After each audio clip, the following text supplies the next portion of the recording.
20 years after. Chapter 82. Precautions. After quitting Anne, Mazarin took the road to Rouen, where he usually resided. In those times of disturbance he went about with numerous followers and often disguised himself. In military dress he was, indeed, as we have stated, a very handsome man. In the court of the old Château of Saint-Germain he entered his coach, and reached the Seine at Chatou. The prince had supplied him with 50 light horse, not so much by way of guard as to show the deputies how readily the Queen's generals dispersed their troops, and to prove that they might be safely scattered at pleasure. Athos, on horseback, without his sword and kept in sight by Comminges, followed the cardinal in silence. Grimaud, finding that his master had been arrested, fell back into the ranks near Aramis, without saying a word and as if nothing had happened. Grimaud had, indeed, during 22 years of service, seen his master extricate himself from so many difficulties that nothing less than Athos's imminent death was likely to make him uneasy. At the branching off of the road toward Paris, Aramis, who had followed in the cardinal's suite, turned back. Mazarin went to the right hand and Aramis could see the prisoner disappear at the turning of the avenue. Athos, at the same moment, moved by a similar impulse, looked back also. The two friends exchanged a simple inclination of the head and Aramis put his finger to his hat, as if to bow, Athos alone comprehending by that signal that he had some project in his head. 10 minutes afterward Mazarin entered the court of that château which his predecessor had built for him at Rouen. As he alighted, Comminges approached him. "My lord," he asked, "where does your eminence wish Monsieur Comte de la Fere to be lodged?" "In the pavilion of the Orangery, of course, in front of the pavilion where the guard is. I wish every respect to be shown the Count, although he is the prisoner of Her Majesty the Queen." "My lord," answered Comminges, "he begs to be taken to the place where Monsieur d'Artagnan is confined, that is, in the hunting lodge opposite the Orangery." Mazarin thought for an instant. Comminges saw that he was undecided. "'Tis a very strong post," he resumed, "and we have 40 good men, tried soldiers, having no connection with Frondeurs nor any interest in the Fronde." "If we put these 3 men together, Monsieur Comminges," said Mazarin, "we must double the guard, and we are not rich enough in fighting men to commit such acts of prodigality." Comminges smiled. Mazarin read and construed that smile. "You do not know these men, Monsieur Comminges, but I know them, first personally, also by hearsay. I sent them to carry aid to King Charles and they performed prodigies to save him. Had it not been for an adverse destiny, that beloved monarch would this day have been among us. But since they served your eminence so well, why are they, my lord cardinal, in prison?" "In prison?" said Mazarin. "And when has Rouen been a prison?" "Ever since there were prisoners in it," answered Comminges. "These gentlemen, Comminges, are not prisoners," returned Mazarin with his ironical smile.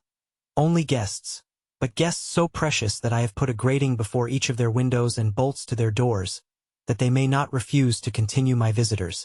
So much do I esteem them that I am going to make the Comte de la Fere a visit, that I may converse with him tête-à-tête, and that we may not be disturbed at our interview you must conduct him, as I said before, to the pavilion of the Orangery. That, is my daily promenade. Well, while taking my walk I will call on him and we will talk. Although he professes to be my enemy, I have sympathy for him, and if he is reasonable perhaps we shall arrange matters." Comminges bowed, and returned to Athos, who was awaiting with apparent calmness, but with real anxiety, the result of the interview. "Well?" he said to the lieutenant. "Sir," replied Comminges, "it seems that it is impossible."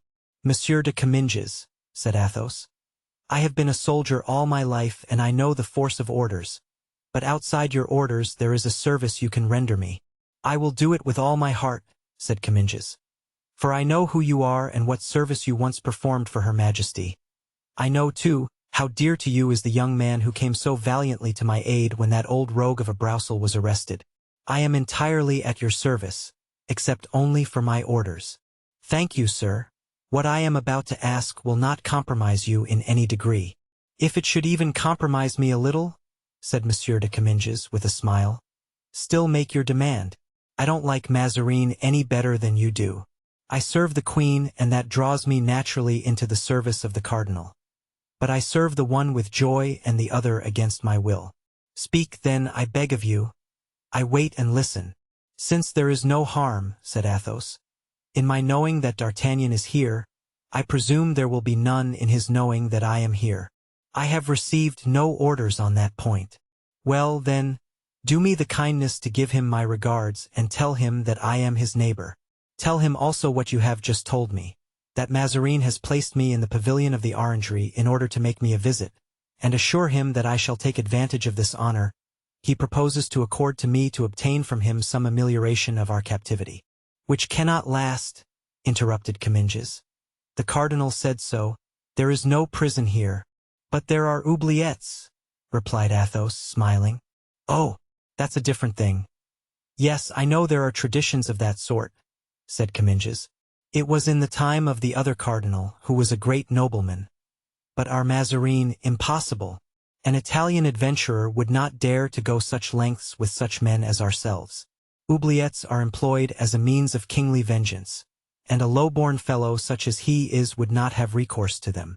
Your arrest is known, that of your friends will soon be known, and all the nobility of France would demand an explanation of your disappearance. No, be easy on that score. I will, however, inform Monsieur d'Artagnan of your arrival here.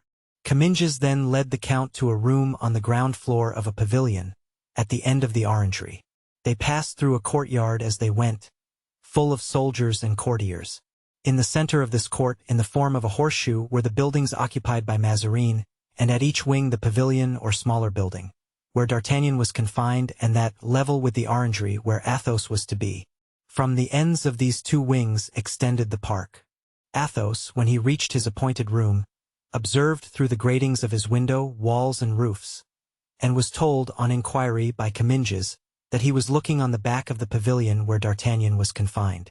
Yes, 'tis too true, said Comminges.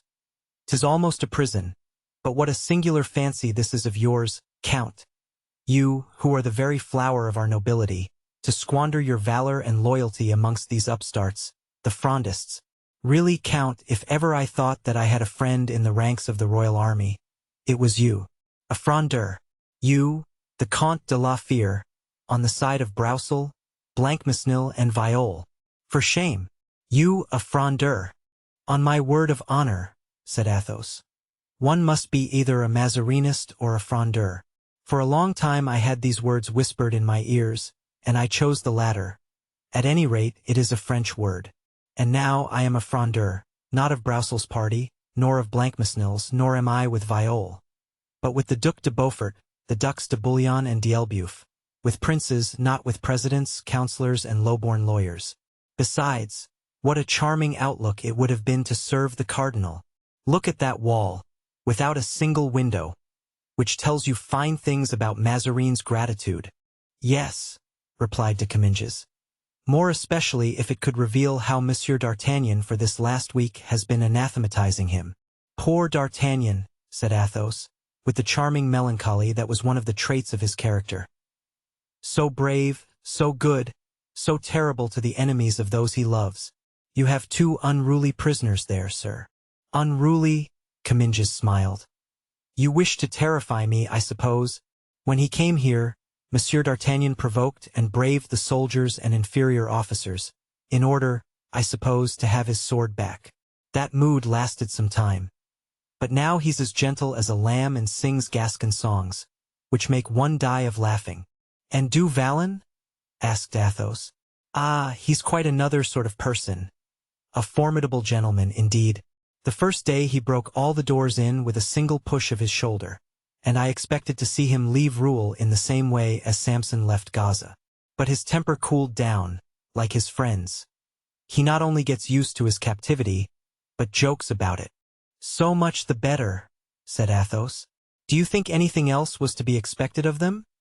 Asked Comminges, who, putting together what Mazarin had said of his prisoners and what the Comte de la Fere had said, began to feel a degree of uneasiness. Athos, on the other hand, reflected that this recent gentleness of his friends most certainly arose from some plan formed by D'Artagnan. Unwilling to injure them by praising them too highly, he replied, They are two hotheads, the one a Gascon, the other from Picardy. Both are easily excited, but they quiet down immediately. You have had a proof of that in what you have just related to me. This, too, was the opinion of Comminges, who withdrew somewhat reassured. Athos remained alone in the vast chamber, where, according to the cardinal's directions, he was treated with all the courtesy due to a nobleman. He awaited Mazarin's promised visit to get some light on his present situation.